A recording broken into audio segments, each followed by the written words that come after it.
do 186º dia. Jeremias 1. Este livro conta o que Jeremias disse e fez. Jeremias era filho de Hilquias, um dos sacerdotes da cidade de Anatote, no território da tribo de Benjamim. Quando Josias, filho de Amon, estava no ano 13 do seu reinado em Judá, o Senhor Deus falou com Jeremias e falou de novo quando Jeoaquim, filho de Josias, era rei. Depois disso, Deus falou com Jeremias muitas vezes, até o tempo em que o povo da cidade de Jerusalém foi levado como prisioneiro para fora da sua terra. Isso aconteceu no 5º mês do ano, 11º do reinado de Zedequias, filho de Josias. Deus chama Jeremias. O Senhor Deus me disse: antes do seu nascimento, quando você ainda estava na barriga da sua mãe, eu o escolhi e separei para que você fosse um profeta para as nações. Então eu disse: ó Senhor meu Deus, eu não sei como falar, pois sou muito jovem. Mas o Senhor respondeu: não diga que é muito jovem, mas vá e fale com as pessoas a quem eu enviar e diga tudo o que eu mandar. Não tenha medo de ninguém, pois eu estarei com você para protegê-lo. Sou eu, o Senhor, quem está falando. Aí o Senhor estendeu a mão, tocou nos meus lábios e disse: veja, eu estou lhe dando a mensagem que você deve anunciar. Hoje estou lhe dando poder sobre nações e reinos, poder para arrancar e derrubar, para destruir e arrasar, para construir e plantar. O Senhor me perguntou: o que é que você está vendo? Um galho de amendoeiras, respondi.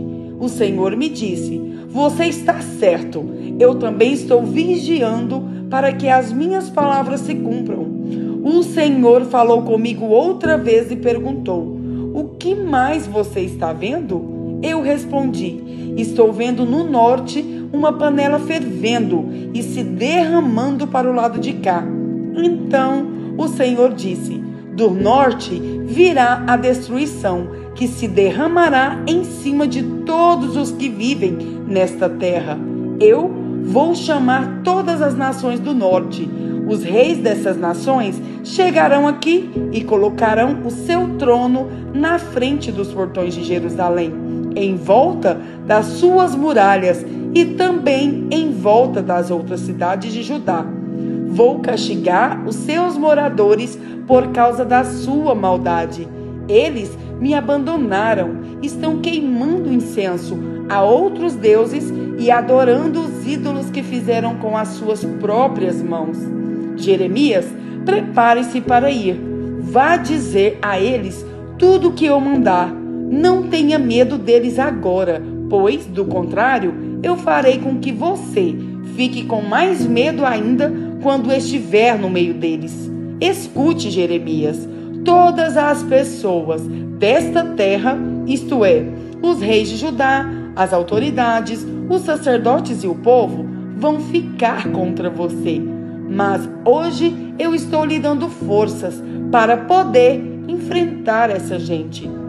Você será como uma cidade cercada de muralhas, como um poste de ferro, como um muro de bronze. Eles não o derrotarão, pois eu estarei ao seu lado para protegê-lo. Eu, o Senhor, falei.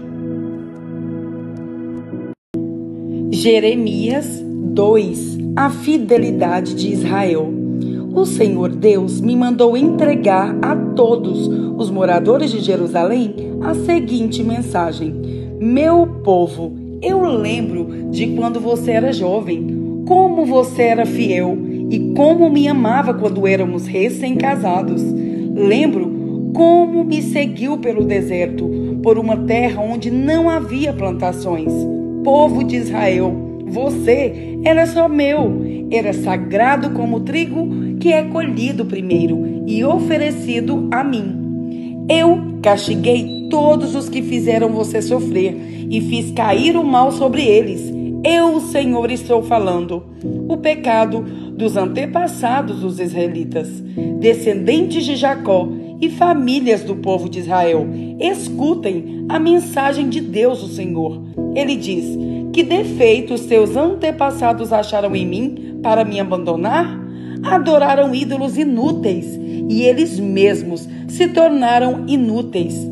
Eles me desprezaram, no entanto, fui eu quem os tirou do Egito. Eu os levei pelo deserto, terra de montanhas e de precipícios, terra seca e perigosa, por onde ninguém viaja e onde ninguém mora. Eu os trouxe para uma terra boa, a fim de que se alimentassem das suas colheitas e do que ela tem de melhor. Mas eles vieram e mancharam a minha terra. Fizeram com que a terra que lhes dei virasse um lugar nojento. Os sacerdotes não perguntaram: onde está o Senhor? Os que lidam com a lei não quiseram saber de mim. Os governadores se revoltaram contra mim. Os profetas falaram em nome do Deus Baal e adoraram ídolos que não podem ajudar ninguém. A acusação de Deus contra o seu povo. O Senhor Deus diz: assim eu vou novamente fazer uma acusação contra o meu povo. Vou apresentar a minha causa contra vocês e os seus descendentes. Sou eu, o Senhor, quem está falando. Vão até a ilha de Chipre, no oeste, e vejam. Mandem alguém a Quedar, no leste, e prestem bastante atenção, pois uma coisa como esta nunca aconteceu antes. Nenhuma outra nação trocou seus deuses por outros, que nem eram deuses de verdade. Mas o meu povo me trocou a mim, o seu Deus glorioso, por deuses que não podem ajudá-los. Por isso, eu, o Senhor, vou mandar que o céu trema de horror e que fique cheio de pavor e de espanto. O meu povo cometeu 2 pecados. Eles abandonaram a mim a fonte de água fresca e cavaram cisternas rachadas que devem vazar a água da chuva. Os resultados da infidelidade do povo. O Senhor Deus diz: o povo de Israel não é escravo, nem nasceu escravo. Então, por que os seus inimigos o escravizam? Como se fossem leões, eles têm dado urros contra Israel. Eles têm rugido com força. Fizeram com que a terra de Israel virasse em um deserto. As suas cidades estão destruídas e ninguém mora nelas. Sim, os moradores de Mênfis e de Táfnis raparam a cabeça de Israel. Povo de Israel, foi por sua própria culpa que tudo isso aconteceu com você. Você abandonou a mim, o Senhor, seu Deus, quando eu o estava guiando pelo caminho. E agora, o que é que você vai ganhar? Indo até o Egito para beber água do rio Nilo? O que você vai ganhar? Indo até a Assíria para beber água do rio Eufrates? A sua própria maldade o castigará, e você será condenado porque me amou.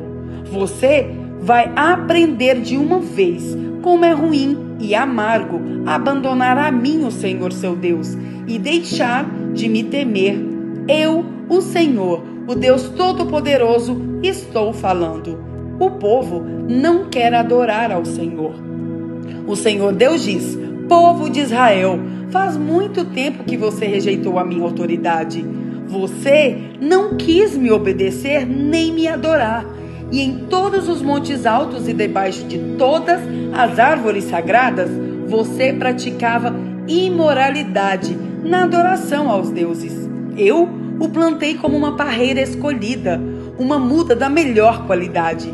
Mas veja o que você é agora. É uma parreira estragada, que não presta mais. Mesmo que você se lavasse com muito sabão, com sabão bem forte, eu ainda poderia ver a mancha da sua culpa. Sou eu, o Senhor, quem está falando. Como é que você pode dizer que não se manchou e que nunca adorou o Deus Baal? Veja como você pecou no vale. Veja só o que você fez. Você é como uma camela nova no cio, correndo solta por aí. É como uma jumenta selvagem do deserto, quando está no cio. Quem a pode impedir de satisfazer o seu desejo? O macho que a quer não precisa procurá-la. Ela sempre pode ser encontrada na época do cruzamento. Povo de Israel, cuidado, para que os seus pés não se machuquem de tanto você andar atrás de outros deuses. Cuidado, para que a sua garganta não fique seca. Mas você diz, não adianta. Eu me apaixonei por deuses estrangeiros e vou atrás deles. O castigo do povo de Israel. O Senhor Deus diz, como o ladrão fica envergonhado quando é pego, assim o povo de Israel passará vergonha. Todos vocês, os seus reis e príncipes, os seus sacerdotes e profetas, passarão vergonha. Todos aqueles que dizem a um pedaço de madeira, você é o meu pai, e uma pedra, e a uma pedra, você é a minha mãe. Isso vai acontecer porque vocês me viraram as costas, em vez de virarem o rosto para o meu lado. No entanto, quando estão em dificuldades, vocês vêm me pedir que os salve. Onde estão os deuses que vocês fizeram para vocês mesmos? Quando vocês estão em dificuldades, que eles os salvem, se é que podem. Judá, os seus deuses são tantos quantas as suas cidades. Eu, o Senhor, pergunto, qual é a queixa que vocês têm de mim? Vocês todos se revoltaram contra mim. Eu os castiguei, porém, isso não adiantou nada. Vocês não quiseram aprender a lição. Como leão furioso, vocês mataram seus próprios profetas. Todos vocês, prestem muita atenção no que estou dizendo. Povo de Israel, será que eu tenho sido para vocês como um deserto, como uma terra perigosa? Então, por que é que vocês dizem que vão fazer o que quiserem e que não voltarão mais para mim? Por acaso, uma jovem esquece as suas joias? Ou uma noiva esquece o seu véu? Mas o meu povo esqueceu de mim por tantos dias que nem dá para contar. Vocês sabem muito bem como andar atrás dos amantes, e até as prostitutas podem aprender isso com vocês. As roupas de vocês estão manchadas com sangue de pobres e inocentes que nunca assaltaram as suas casas. Mas, apesar de tudo isso, o meu povo diz, eu estou inocente. Certamente, o Senhor Deus não está mais irado comigo, mas eu, o Senhor, o castigarei porque você diz que não pecou. Por que você muda assim para pior, sem mais nem menos? Como você ficou desiludido com a Assíria, também ficará desiludido com o Egito. Você vai voltar também do Egito de cabeça baixa, envergonhado. Eu, o Senhor, rejeitei aqueles em que você confia. Você não vai ganhar nada ficando com eles. Filipenses 2. A humildade e a grandeza de Cristo. Por estarem unidos com Cristo, vocês são fortes, o amor dele os anima, e vocês participam do Espírito de Deus. E também são bondosos e misericordiosos uns com os outros. Então, peço que me deem a grande satisfação de viverem em harmonia, tendo um mesmo amor e sendo unidos de alma e mente. Não façam nada por interesse pessoal ou por desejos tolos de receber elogios, mas sejam humildes e considerem os outros superiores a vocês mesmos. Que ninguém procure somente os seus próprios interesses, mas também os dos outros. Tenham entre vocês o mesmo modo de pensar que Cristo Jesus tinha. Ele tinha a natureza de Deus, mas não tentou ficar igual a Deus. Pelo contrário, ele abriu mão de tudo que era seu e tomou a natureza de servo, tornando-se, assim, igual aos seres humanos. E vivendo a vida comum de um ser humano, ele foi humilde e obedeceu a Deus até a morte de cruz. Por isso, Deus deu a Jesus a mais alta honra e pôs nele o nome que é o mais importante de todos os nomes, para que, em homenagem ao nome de Jesus, todas as criaturas no céu, na terra e no mundo dos mortos caiam de joelhos e declarem abertamente que Jesus Cristo é o Senhor, para a glória de Deus o Pai. Brilhar como as estrelas no céu. Portanto, meus queridos amigos, vocês que me obedeceram sempre quando eu estava aí, devem me obedecer muito mais agora que estou ausente.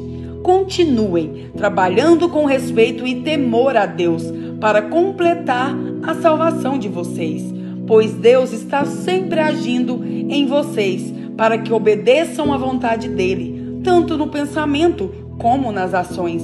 Façam tudo sem queixas nem discussões, para que vocês não tenham nenhuma falha ou mancha.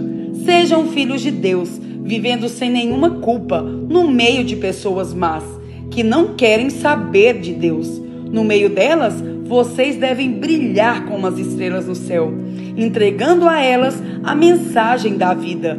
Se agirem assim, eu terei motivo de sentir orgulho de vocês no dia de Cristo, pois isso mostrará que todo o meu esforço e todo o meu trabalho não foram inúteis. Talvez o meu sangue, isto é, a minha vida, seja apresentado como uma oferta, junto com o sacrifício que vocês, por meio da sua fé, oferecem a Deus. Se isso acontecer, ficarei contente e me alegrarei com todos vocês. Do mesmo modo, vocês também devem ficar contentes e se alegrar comigo. Planos de Timóteo e de Epafrodito. Se for da vontade do Senhor Jesus, espero poder logo lhes enviar Timóteo para que eu fique animado quando receber notícias de vocês. Pois Timóteo é o único que se preocupa com vocês, como eu me preocupo, e é o único que, de fato, se interessa pelo bem-estar de vocês, pois todos os outros se preocupam com os seus próprios interesses e não com os de Jesus Cristo. E vocês sabem muito bem como Timóteo provou o seu valor. Ele e eu, como se fôssemos filho e pai, temos trabalhado juntos no serviço do Evangelho. Portanto, espero enviá-lo a vocês, logo que eu souber como vão ficar as coisas aqui para mim. E confiado no Senhor, penso que eu mesmo poderei ir logo até aí. Também acho que é preciso enviar a vocês o nosso irmão Epafrodito, meu companheiro de trabalho e de lutas, o qual vocês enviaram para me trazer a ajuda que eu precisava. Ele tem tido muitas saudades de todos vocês e tem andado muito preocupado por vocês terem sabido que ele estava doente. De fato, ele esteve doente e quase morreu, mas Deus teve pena dele, e não somente dele, mas também de mim, e assim evitou que eu tivesse uma tristeza ainda maior. Por isso, vou mandá-lo de volta a vocês o mais depressa possível, para que vocês sintam a alegria de vê-lo novamente e para que eu não fique preocupado.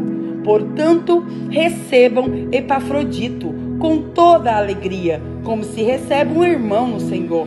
Respeitem pessoas como ele, pois ele arriscou a sua vida e quase morreu por causa do trabalho de Cristo. Ele fez isso para me dar a ajuda que vocês não podiam me dar pessoalmente.